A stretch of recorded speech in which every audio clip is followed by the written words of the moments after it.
ونقول يا مساء الفل. ويلا بينا نشوف الفيديو بتاعنا، فيديو خطير جدا جدا جدا. بصوا انا بوريكم التوم ده بتاع السنة اللي فاتت، تصدقوا بقى شايفين عامل ازاي؟ طبعا ده كان اخر كيس عندي، او كان فيه كيس تاني لسه. عايزه اقول لكم يعني انا بطلع التوم القديم قبل ما اخد من الجديد. تمام كده. شايفين بقى ان طريقة التوم دي تفرزوها وانتم مطمنين خلاص. يعني التوم فعلا لما بيكون اصفر بيبقى مزعج جدا، ده بيبقى سوء تخزين. تمام كده. طول ما هو التوم عندك ابيض من السنة للسنة تطمني ان التوم بتاعك متفرز صح. خلاص كده. لكن بيصفر معاكي، لا ده مش متفرز صح. تمام. فبطلع الكيس كده وجايب علبة كده اهو، تروح فكاها كده وحطوها. بصوا بقى المعلقتين الزيت اللي احنا بنحطهم يعني ممكن يخلوا الثوم مش مجمد كده. خلينا في وصفتنا اللي احنا هنعمل فيها اكله العالم مش بياكلها غير من السنه للسنه، تصدقوا؟ مع انها موجوده كل يوم وفي ناس ممكن تاكلها كل يوم، بس عندنا احنا بالذات بقى الاكله دي يعني يعتبر مسيحيين مصر بتاكلها كلها في اليوم ده. وممكن يكون كمان مش موجودين هنا كمان بس بياكلوها برضو في اليوم دوت، يعني مش موجودين في مصر، بره مصر، بس بياكلوها برضو في اليوم دوت. ايه هي بقى؟ النابت والطعمية، الأكلة اللي احنا بناكلها من السنة للسنة، اللي هي يوم الجمعة العظيمة. تمام كده. أكلة يوم الجمعة هنعملها بقى النهاردة. طبعا أنا كنت يعني عاملاها من بدري، لأن الأكلة دي مميزة واحنا بنحب ناكلها من الجمعة، فأنا عملتها من بدري. يعني نفسي راحت لها، إن راحت للنبت، فأنا حبيت أعمل نبت وطعمية. فقلت بقى ايه اصورها معاكم وينفعكم كده قبل الجمعة العظيمة. خلاص انا بحكي لكم اهوت انا عملت ايه. تمام كده. طيب احنا النهارده ايه يا ستي؟ النهارده لحد كل سنة وانتم طيبين. هنبل النبت امتى؟ بصوا فيكم تبلوا يوم الاثنين خلاص، او يوم التلات براحتكم. طيب انا جبت حبة توم هنا اهوت، ورحت محمراهم كده في الزيت. واحسن طريقة تعملوا بيها النابت اللي هو بتاع يوم الجمعة، او النابت اللي بالطريقة دي. خلاص كده. انا مش عارفة اقول لكم ايه النبت بتاع يوم الجمعة ولا النبت مش فاهمة. ما علينا. مش عارفة اوصلها لكم ازاي. هتعملي النبت كده ماشي، هتحمري توم في حبة زيت حلوين. بصوا انا بوريكم كده مزرع وابيض وحلو جدا جدا جدا. وكمان البصل الرفيع كده كتير جدا جدا في السوق، بيبقى طعمه جميل. عايزه اقول لكم بيبقى طعمه تحفه. هنا بقى رحت مشوحه التوم في حبه زيت وحط معاه مكعب خضار عشان تشربي حبه شوربه، يعني بجد بتوع نابت احلى من الفراخ، صدقي بقى. وتروحي بقى كده مشوحيهم تشويحه حلوه، وهتحط لهم بقى حبه كمون، ما كتريش كتير، بس هما يعني انا بوريكم هما الدلع اصلا خلاص كده. ورحت حاطه حبه توم صغير، كمون صغيرين. وبعد كده رحت مقلباهم كده، واروح مقلباهم حبه حلوين لحد ما الاقي التوم كده اختفى مع البصل بقى ومكعب الخضار مع رشه الكمون في الاخر كده، تقلبتين مش كتير عشان ما تحرقش منك. خلاص. طبعا النابت بيتنبت ممكن في خلال 5 ايام مثلا. لو انا بليته الاثنين يقعد معايا الاثنين والثلاث والاربع والخميس والجمعه يبقى زي الفل وزرع وزياده كمان. تمام كده. هنا بقى يا ستي هعمل كده الطعميه البيتي الخطيره ده نص كيلو. خلاص انا عملت بزياده وقلت طالما احنا صايمين بينفع نطلع كده ونعملهم. يعني منها عملت منهم غدا مع النابت. ما انا بقى بصوا انا قلت نفسي ناكل نابت، ما جايه الجمعه العظيمه احنا نعمل، قلت لا مش مشكله، بس عشان نعمل بقى النابت طب ناكل جنبيها قلت اعمل جنبيها طعميه كمان بالمره هتنفعنا كده في البيت للفطار الصبح. مش عارف زهقانين ملناش مزاج ناكل حاجه، يعني حاجه معينه كده، رحنا عملنا حبه طعميه جنبيهم وكملنا اكله حلوه، حمصنا عيش وبقت احلى اكله. تمام كده. تمام كده. تعالوا بس اقول لكم على مكونات الطعميه عشان تعملوها يوم الجمعه. خلاص. هنا بقى بليت نص كيلو فول مدشوش، بليتهم من بالليل مثلا او الصبح. خلاص كده عشان انت ما تعملوهم اخر النهار، نبلهم من بالليل احسن اضمن يعني. بعد ما بليتهم من بالليل غسلتهم غسله حلوه وصفيتهم من الميه، ورحت نازله عليهم ببصلايه وسط صغيره ومعاهم بصله خضراء. طبعا البصل الاخضر متاح، رحت واخده بصلايه كده مع بصوا بقى يعني حبه الكرات دول نص حزمه. طبعا الحزمه يعني بخيرها شويه، لسه ما جاش الشتاء. خدت منها كده يعني ممكن يكون حزمه الا ربع مثلا عشان ده نص كيلو. عشان تبقى الخضره كده مظبوطه، ولا تخلي الطعميه معاكم ميه كده ولا اي حاجه. او خضرها غامق اللي هو اول ما بتقعد كده شويه تلاقوها ايه، زرقت سودت كده مش حلو. خلاص كده. ومعايا ايه، حبه من الكزبره. هروح شايله حبه العروش الزياده دول، تمام كده، واخد الحبه الايه، الورق. خلاص كده. كده احنا بنعمل مكونات الطعميه. خلاص. طب كمان هيبقى فاضل معايا ايه، مكون اخير، اللي هو طالما انا بقى عندي توم بقى يعني لسه جايبينه كده، فرحت مفصصه حبه كده حلوين، ما طلعتش توم بقى مفرز ولا اي حاجه، ده يديكي ريحه وطعم حلو. وانا السنه دي قررت كمان اقول لكم بقى على خبر حلو بقى، ان انا يعني السنه اللي فاتت جبت كيلو التوم ب60 جنيه. رحت عملت ايه، جبت لي 5 كيلو توم احمر، واعمله كده قبل التوم ما يغلى. التوم بقى بخمسة، يعني جبته الاحمر والله العظيم ب30 جنيه، دلوقتي بقى ب25 جنيه. هو اي نعم رفع يعني، بس مش عارفه بكام، بس هو غلي يعني بعد العيد، يعني رفع. طبعا هو اليومين دول يعني بعد عيد شم النسيم هتلاقوا يعني ابتدى يقل خالص ومش هيبقى فيه. فرحت جايبه 5 كيلو كده، ادم اللي انا جبت السنه اللي فاتت الكيلو ب60 جنيه، فانا قلت لا انا هجيب 5 كيلو وخليهم في البلكونه كده. انا فرزت 5 ورحت سايبه ايه، ما جبتش كتير السنه دي، جبت 5. لا هما كانوا 6 ونص، بصراحه كانوا 6 ونص، عملوا 100 جنيه. رحت فرزتهم، اللي انا فرزتهم معاكم وشلتهم فين في الفليزر. وجبت 5 بعد كده اللي هو التوم الاحمر، بس ما جبتش تاني. بس كده. مش عارفه بقى كده نجيب تاني ولا لا، ولا مستاهل جبت بعديها تاني، والله جبت باين بعديها تاني ابيض وشلتهم، مش فاكره. اه لا، جبت 5 تاني رحت مفصصاهم. صح كده. جبت 5 تاني رحت مفصصاهم وحطاهم زي ما هم في العلبه، وحطيتهم في الفريزر. قلت خليهم كده ايه صحيين. تمام كده. تمام كده. تعالى بس نشوف الطعميه. الكبه التانية ما رضتش تشتغل، حلفت براس ابوها والله ما تشتغل. معدي ما هي صغيره بتطلع عيني، بس كانت حلوه الصراحه في الطعميه، عايزه اشوفها عشان نعمل فيها يوم الجمعه. هنا بقى طبعا احنا مش هنصور بقى بيوم الجمعه معاكم بقى، انتوا كده خلاص نزلنا الوصفه الاكله الجمعه العظيمه بقى، الاكله العظيمه دي. هي فعلا اكله عظيمه يعني، شوفوا اكله بسيطه بس صدقوني تحفه. واعملوا جنب الاكله دي كمان محشي ورق عنب، انا هعمل جنبيها ورق عنب. اعملوا ورق عنب. عارفين هعمل ورق عنب ليه؟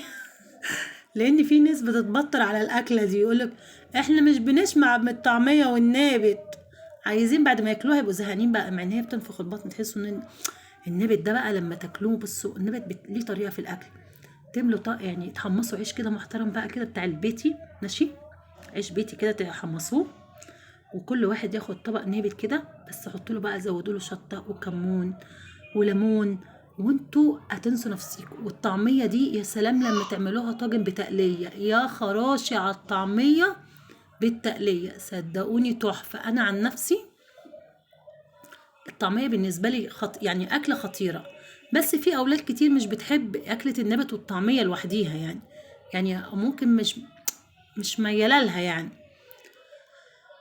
هنا بقى بعمل ايه، خلينا في الطعميه، بروح جايبه مصفى زي كده خرمها ضيقه، عشان انا طبعا بخلي الكبه تلف بحبه ميه. جبت كوبايه ميه كده، ما تقلقوش من الميه اللي انتوا تحطوها يعني، خلاص، لان انتوا بتنزل كده كده بتتصفى. خلاص كده بصفيها، والميه اللي انا بصفيها مش برميها واحط ميه غيرها، لا باخد الميه دي. خلاص، هي فيها خضره وريحتها حلوه وطعمها جميل وكل حاجه. طبعا انت ما بتحطيش اي حاجه في الخضار وانت بتضربيه بتاع الطعميه، انت بتضربي بس كده. خلاص كده هصفي بقى كده اللي انا عملتهم، واروح واخده الميه بتاعتهم وحطها فين، في البتاع دوت الكبه. طيب يوم الجمعه ينفع تعملوا محشي؟ تعالوا بس نرجع، احنا بندردش مع بعض عشان انا عماله افكر في الموضوع دوت، يعني لو عشنا وكلنا عمر ان شاء الله. عماله افكر بقى يعني، قلت اعمل ايه بقى، هعمل لهم حله ورق عنب. هروح حتى لو فاضت، احنا يوم السبت مثلا، يعني بتيجوا مثلا بنمنع اكل مثلا على الساعه 1، تقعدوا بقى لحد الساعه 12 بالليل من غير اكل لحد ما تيجوا تفطروا. تنفع مثلا بدل ما هنجيب اكل من بره، يعني نسخنهم ونعمل جنبيهم برضو طبقين طعميه مع طبقين نابت، ونتغدى بيهم قبل ما نصوم او نفطر بيهم. فقلت بقى يوم الخميس اروح عامله ايه، مش شاملله كده، عامله لي حله محشي ورق عنب، وحطها فين في التلاجة على قرنين فلفل رومي، واروح حطاهم فين في التلاجة، عشان هما لما انا هعمل ورق عنب، اصل انا بحكي لكم بقى على عيالي، لما هعمل ورق عنب يقولوا لي ايه ده، هو انت عملتي ورق عنب بس؟ ولما عملتيش عادي، عملتي ورق عنب، هو انت عملتي ورق عنب بس؟ طب ما كنت عملتي فلفل رومي يا ماما او بتنجان. فيلا مش مشكله، اغسلي مواعين يا ماما. هنا بقى هعمل ايه؟ عجينتي بقي زي الفل، شايفين كأنكم جايبينها من بره، طبعا ما بيبقاش فيها ميه خالص. بحط لها رشه ملح كده بسيطه، مش اكتر من كده. خلاص كده، خلاص كده. طبعا الطعميه لما بتكون عاد ما بيبقاش ليها طعم، فنصيحه لما تيجوا كده تقلوا الطعميه انتوا دوقوها، بيبقى طعمها حلو يا ناي والله العظيم. هتدوقوا ملحها كده، عايزة ملح حط لها ملح، لكن ما تتفاجئوش بعد ما تقلوها دي طعمها ما فيهاش ولا نقطة ملح، لان بتصدف ساعات ان احنا بنجيبها من المطعم بيبقى طعمها عدمة وملهاش طعم خالص. طيب انا هقلي نص كيلو، لا دي كتير قوي عليا. هعمل ايه؟ هروح مقسماهم كده، وانا عاملاهم نص كيلو علشان خاطر ان انا اشيل منهم في الفريزر. هروح كده مقسماهم على قد ما انا يعني هعوز اقلي منهم. طبعا دي بقى في الفطار تنفع تطلعي منها كيس تضربيها ببيضايه تبقى تحفة. في الصيام هتطلعيها وتحشيها، تعملي لها حشوة كده محترمة بخلطة رهيبة، بتاكلي الطعمية بسبب يعني لو انت مش بتحبي الطعمية بسبب الخلطة اللي جواها المشطشطة الجميلة اللي انت بتعمليها دي، تبقي عايزة تاكلي. هو انا ليه على طول في يعني مش عارفة، بسبب الشطشطة دي بتاكلي الطعمية من غير ما تتكلمي. طب خلاص بتبططيها كده عشان لما تيجي تطلعيها من الفريزر تفك معاكي بسرعة. طلعي منها بقى اي هوا وتشوفي بقى، تروحي لفه الكيس كده. شايفين العجينه بجد تحفه. طيب انا عملت منها مش فاكره اذا كانوا كيسين او 3، بيني عملت كيس تالت. ايوه عملت كيس تالت، وهقلي معاكم دلوقتي على قد ما احنا ايه هناكل. بس ببطط كده الكيس واطلع منه كده ايه الهواء، واروح زي ما انتوا شايفين. ودول على الفريزر خلاص، قبل ما تكوني عايزه تعمليه قبلها بساعه مثلا تروحي مطلعيه يفك براحته. وهنا تعالوا بقى نقلي الحبة دول. طبعا دول مستهيألي يعني اكتر من اللي انا حطيتهم في الأكياس. تمام كده، يلا بينا نشيلهم في الفريزر ويلا بينا نقلي. دول بقى كده خلاص مهمتهم خلصت ويلا بينا. شايفين اللون؟ شايفين الجمال؟ يعني عايزه اقول لكم لونهم بجد رهيب. هنا حطيت لهم بقى سنة ايه، بيكنج صودا. خلاص. ونصيحة يعني بجد يعني ما تحطوش بيكنج صودا. بصوا انا صريحة يعني عشان نبقى امنا مع بعض، يعني ما تحطوش بيكنج صودا اللي هو اللي بيجوها من اللي هي بتاعه الطعميه اصلا بتاعه المطعم. لما تحطوا لها حطوا لها سنه بيكنج باودر. خلاص كده، يعني انا هقول لكم الصراحه يعني انا جربت الاتنين، فالنتيجه الاحلى يعني البيكنج باودر. خلاص بقى كده نقلي ونشوف الاخبار. هي اتعادت ليه انا مش عارفه، ما تركزوش. هنا بقى جبت ايه، جبت طبق حطيت فيه حبه من السمسم وحبه من الكزبره، وانا عيالي ما بيحبوش الكزبره وانا قليت كله بالكزبره. بقيت ادور لهم على يعني كل اللي يجي ياكل، هما في شمامه واحده من غير كزبره؟ اقول لهم دي الكزبره جميله، لا احنا مش بنحبها يا ماما. خلاص كده. فانا بقى اعمل حسابي الطعميه بتاعت يوم الجمعه اعملها كلها بالسمسم، بس انا بحبها بالكزبره جدا. جربوها طب بالكزبره كده، بس انا اعمل ليا كذا واحده بالكزبره بقى. عايزه اقول لكم الطعميه دي بقى بتعملوا لها كده تقليه شايفين الجمال ومشطشطه كده، ياه ياه ياه خطيرة. تعالوا بقى نشوف كمان جمال النابت والشوربة بتاعته.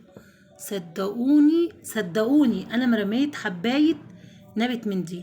طبعا انا الاكلة دي كانت نابت وطعمية بس، يعني كله كل كده. بصراحة اليوم دوت احنا يعني اتغدينا كلنا نابت وطعمية بس.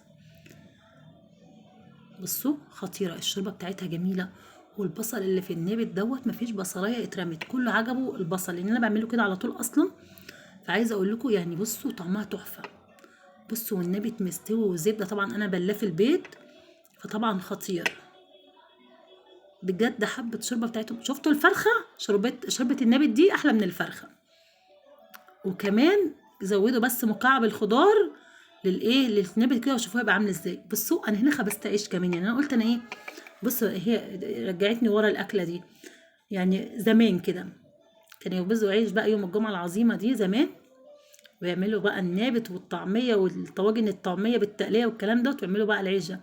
فانا رحت خبزت طلعوا معايا كام رغيف، 4 رغيفه. تصدقوا دي عجنتهم ورحت عاملاهم في الفرن، كلنا بيهم النبت بقى خطيرة. وكمان لما تحمصيه بقى تعمليه شقايق كده، بصوا طري خاص جدا جدا. ما انا بقى لما بيكون بقى ليا مزاج للحاجة بقى، فاهمين؟ تعملي أكلة كده على مزاجك، ياه ياه. تعالوا بقى نعمل سندوتش طعمية، والطعمية خطيرة خطيرة خطيرة. شايفين؟ تحفة تحفة تحفة. عمالة اقول لكم تحفة، انا كده وحياة ربنا جوعت. عايزة بقى طماطميتين متقطعين على قرن فلفل اخضر، قرن فلفل مقلي، اي حاجة بقى وكده، واعملي سندوتشات ويا سيدي بقى على الجميل مع النابت كده. تاخد كام من 10؟ 10 من 10. صدقوني صدقوني انا مش هايله منكم اي حاجه. بصوا حشيت فيها جرجير كده وطماطم خطيره، طبعا الطعام مع الجرجير والطماطم. وكده يا ستي اقول لكم بقى ما تنسوش لايك للفيديو وتقولوا لي رايكم، وكل سنه وانتم طيبين ومع السلامه. اشوفكم في فيديو جديد.